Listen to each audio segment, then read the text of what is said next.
it's Maria Konrad, and I'm here on behalf of Só Dança and Barre Talk on Woman Crush Wednesday. And do we have a good Woman Crush Wednesday for you? It's Adji Cissoko. We're so excited you're here. Hi. Yay. Tell us where you are in the world right now. I'm actually in Toronto, Canada right now.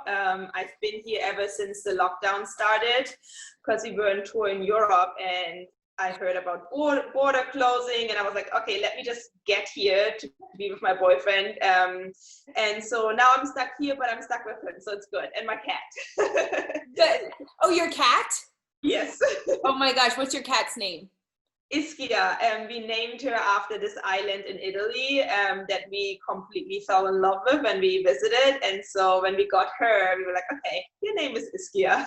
Ischia, it has to go on the list, babe. We were supposed to spend May in Italy. Like, I was supposed to teach a little bit, and then we were supposed to just tour Italy, and that didn't happen. Yeah. But I'm happy because it brought me here to you. Adji, I always like to have our guests tell about how they started. Can you tell us about like the moment you started dance class? Were you 3? Were you 17? So I think I started dancing like, as soon as I could like move because my dad is from Senegal and he plays the kora, which is an instrument from Senegal, and it sounds a little bit like the harp.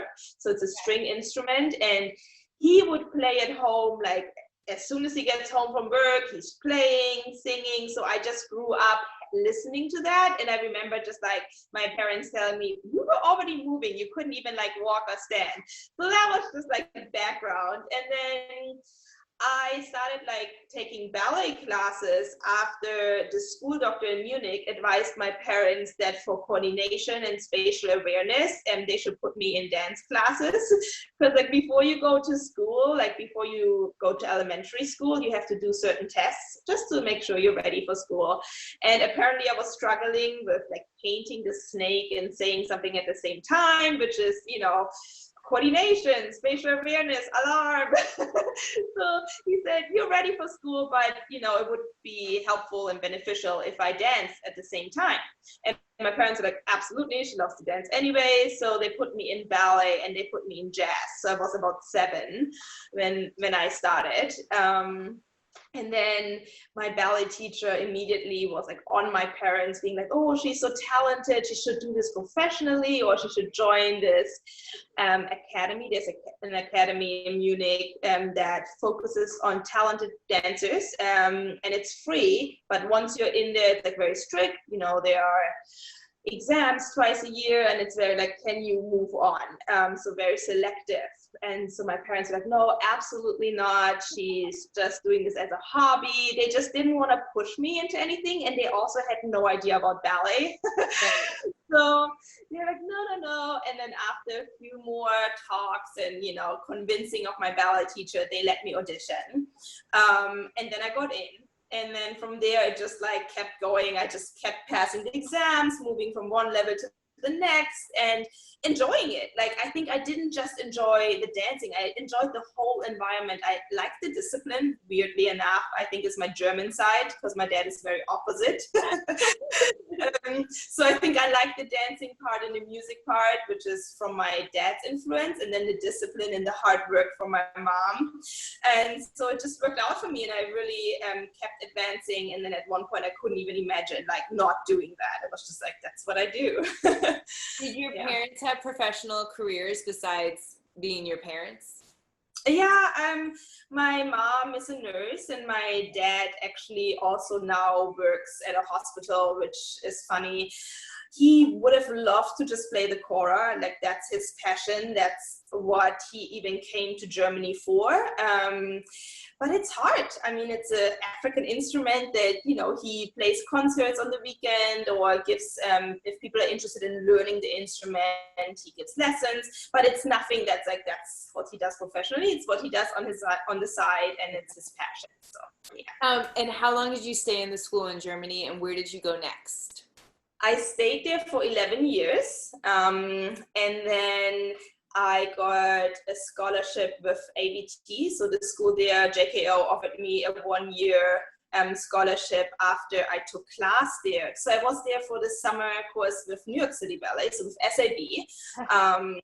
And so I was doing my summer course. I was like in this whole new world because I was trained to Vaganova. And then I came there and all of a sudden it was like Balanchine. And I was like, oh God, what? And so I was 18 trying to like, you know, do the best and learn as quick as I could. And it was definitely hard for me and overwhelming. But I also enjoyed something. I knew there was something for me in there. Yeah. So while I was in New York, I was like, I cannot leave New York without taking class of ABT. So then I also took just a bar with JKO while they had their summer course. And then I finished and went back home, got to Munich, and my director was like, oh my gosh, amazing news. Like you got this offer from JKO to train there for your last year before you audition. And I was like, what? Oh my gosh, like I'm moving to New York. And then, yeah, I was so ready. I was like, okay, I'm going. And then I realized, well, just because I have a scholarship doesn't mean everything is paid for. So that was like a big issue because my parents never were in any kind of position of supporting me financially like that. And then I got really lucky that my director actually offered me to help all year round, help pay for food and accommodation. And my grandparents were also, they were champions. They're like, we're here for you. And so with everybody's help and support, I made it happen. And so I moved to New York and trained there for a year. And it was great because it was also my audition year. So I started taking all the auditions there are, just like every weekend, like, let's try again. Lots of no's, some yes. And then I decided to go with the National Ballet of Canada, which brought me here to Toronto. And I danced there for almost 4 years. And then I joined Lions Ballet 6 years ago. Oh, so great. Yeah. And did that movement, did it feel foreign at first, or did it feel right, like it fit?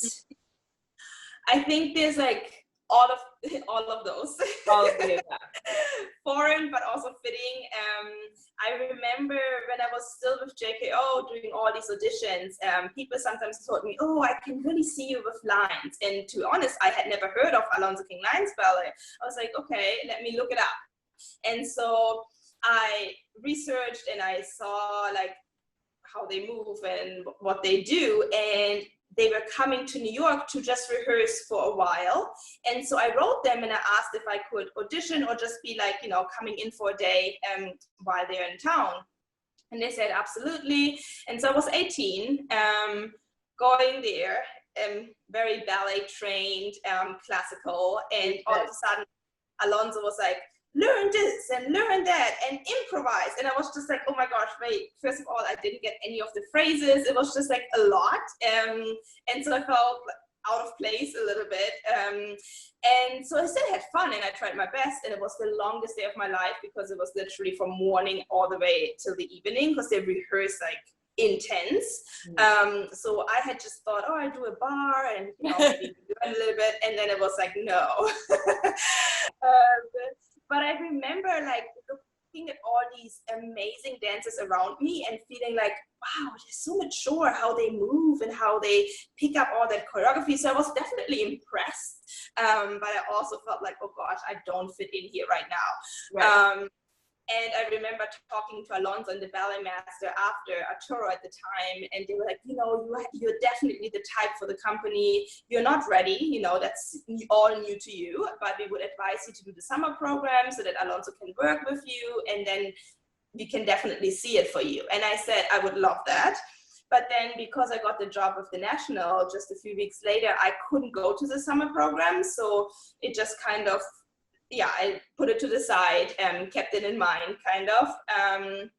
And then when I did my years at the National, and there was this feeling of like, okay, like now I'm ready for more. Now I'm like, you know, I was just like hungry for something and feeling like I'm not, even just not dancing enough. Like I got some opportunities here and there doing Sleeping Beauty or Chroma or something that really was like, oh, I'm alone on stage. And I love that movement of not focusing so much on being like everybody else, but being me. And like that really kind of just what made me want more of that, and it didn't come, so it just came like very like here and there, but not all the time, and I just wanted that.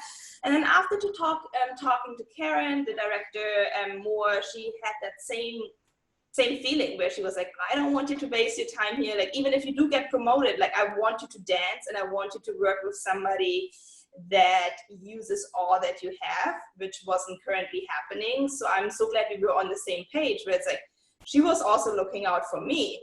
That's really great to hear that an artistic director was supportive in that way. Yeah.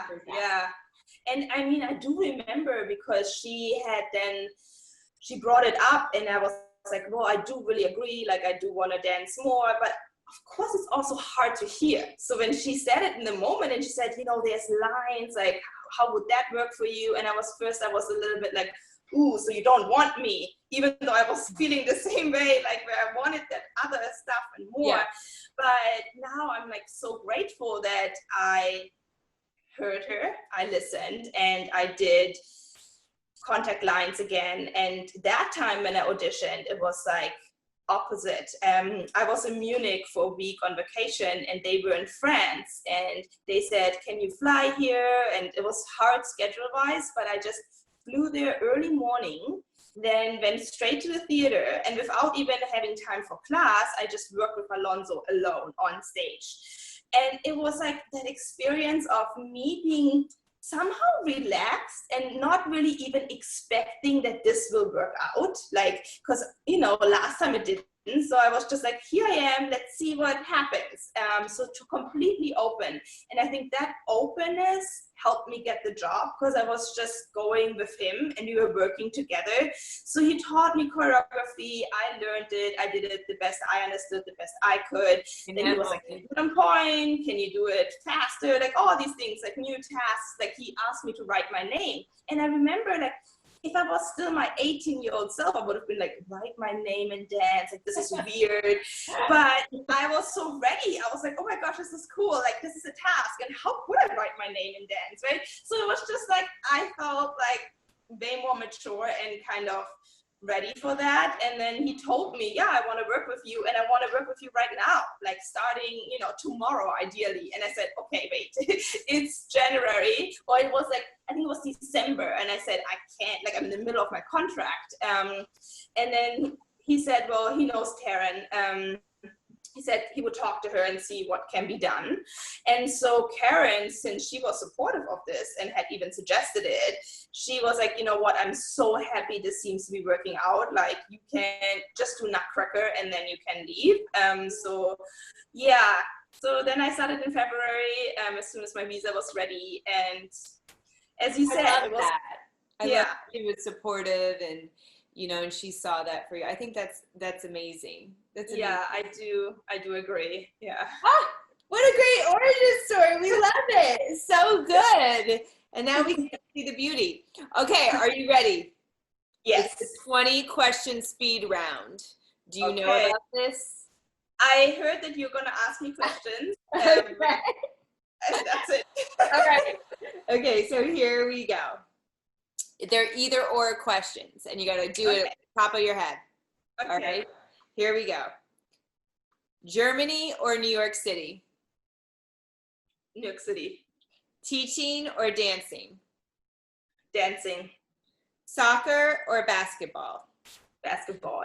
Swan Lake or Sleeping Beauty? Swan Lake. The Turning Point or Center Stage? Center Stage, always. David Hasselhoff or Madonna?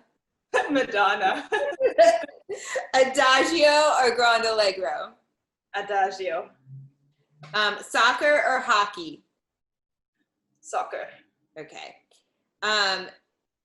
Canadian ham or bacon? Bacon. Peck or Wheeldon? Wheeldon. Pirouettes or tendus? Pirouette. Gym or Pilates? Pilates. Conley or strudel? Strudel. Okay. Justin Trudeau or Frank Walter Steinmeier? Trudeau. Snow or the ocean? Ocean. Movies or music? Music. Okay. And Bourneville or Pettipas? Pettipas. You did it! And yeah, you I think I lied for one of them. I would have chosen movies, but okay, fair enough. Me too. Okay, so I'm so excited to have you here. Thank you for being on part 1. Stay tuned, everybody, for next week for Woman Crush Wednesday when we show part 2 with Adji. Hi, thank you guys.